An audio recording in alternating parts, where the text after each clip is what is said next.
इधर पूरी दुनिया का ध्यान बांग्लादेश में लगा था, उधर मुस्लिम देश मालदीव के 28 द्वीपों में घुस गया भारत। 57 मुस्लिम देशों में मच गया कोहराम। एक साथ दो दुश्मन देशों से पीएम मोदी ने लिया बदला। इधर बांग्लादेश में उतरी हिंदू फौज, उधर मालदीव के 28 द्वीपों के अंदर घुस गया हिंदुस्तान।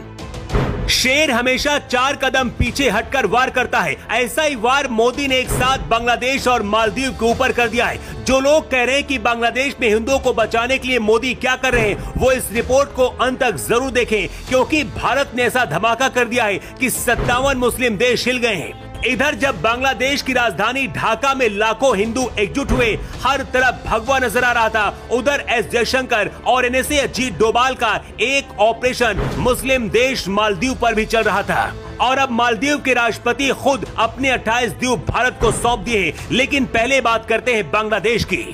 बांग्लादेश और मालदीव दोनों ही मुस्लिम देश हैं और ये दोनों देश हिंदुस्तान के रहमो करम पर चलते हैं, क्योंकि अगर भारत इनकी मदद करना बंद कर दे तो यहाँ के लोगों को खाना भी नसीब नहीं होगा। लेकिन मुस्लिम देशों की खासियत होती है कि कभी आप यकीन नहीं कर सकते और ये कभी भी आपको डंक मार सकते हैं, जैसे कुछ महीने पहले मालदीव ने भारत के साथ किया था। इसके बाद बांग्लादेश में भी पाकिस्तानी कट्टरपंथियों की मदद से तख्ता पलट किया गया, लेकिन निशाना हिंदू थे। मोदी बांग्लादेश के हर हिंदू को बचाना चाहते थे, लेकिन किसी देश में हमला करने का मतलब है पूरी दुनिया से दुश्मनी लेना। इसलिए मोदी ने डोभाल और विदेश मंत्री जयशंकर को मैदान में उतारा।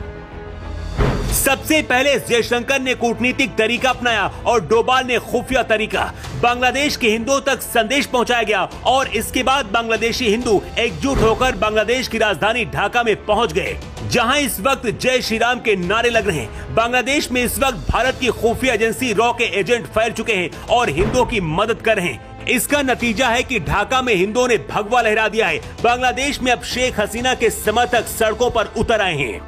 बांग्लादेश के हिंदुओं ने खुफिया एजेंसी रॉ की मदद से पहली बार बांग्लादेशी कट्टरपंथियों को जवाब दिया है। रूस यूक्रेन युद्ध में भी पीएम मोदी ने अमेरिका के खिलाफ जाकर काम किया था और इस बार भी कुछ ऐसा ही हो रहा है। शेख हसीना भी अब भारत से कहीं नहीं जाने वाली, सीधे बांग्लादेश ही जाएंगी और बहुत जल्द ही फिर से पीएम की कुर्सी पर बैठ सकती हैं। अगर ऐसा नहीं हुआ तो वही होगा जो हाल अब मालदीव का हुआ है। भारत मालदीव के 28 द्वीपों में एक साथ घुस गया है। खुद मालदीव के राष्ट्रपति मोहम्मद मुइज़ू ने अपने 28 द्वीप भारत के हवाले कर दिए। मालदीव में जो हुआ वो बहुत जल्द बांग्लादेश की तस्वीरें पलट देगा, क्योंकि इन दोनों देशों में इंडिया आउट कैंपेन कट्टरपंथियों ने चलाया था। अब दोनों ही भारत के सामने घुटनों पर आने को तैयार हैं।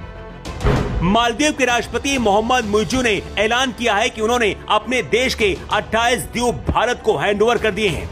अब यहाँ पर भारत वाटर और सीवरेज प्रोजेक्ट बनाएगा। मालदीव के राष्ट्रपति ने ये ऐलान विदेश मंत्री एस जयशंकर के सामने किया है। भारत को अकड़ दिखाकर कुछ दिन पहले मालदीव ने चीन से पीने लायक पानी खरीदा था, लेकिन चीन ने कुछ महीने में ही मालदीव को कंगाल कर दिया, तो भारत के पैरों पर आकर मालदीव गिर पड़ा।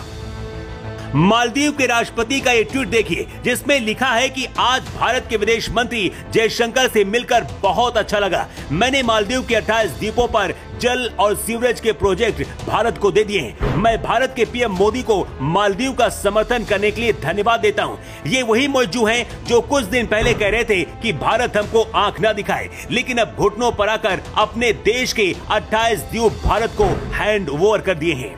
अब बहुत जल्द यही हाल बांग्लादेश का भी होने वाला है। अभी हिंदुओं पर हमला किया जा रहा है, लेकिन कट्टरपंथियों के सहारे बांग्लादेश के नए पीएम बने यही मोहम्मद यूनुस बहुत जल्द अपने देश के हिंदुओं से माफी मांगेंगे और भारत के सामने गिड़गिड़ाएंगे, क्योंकि भारत ने अपनी कूटनीतिक रणनीति से बांग्लादेश में दखल दे दिया है।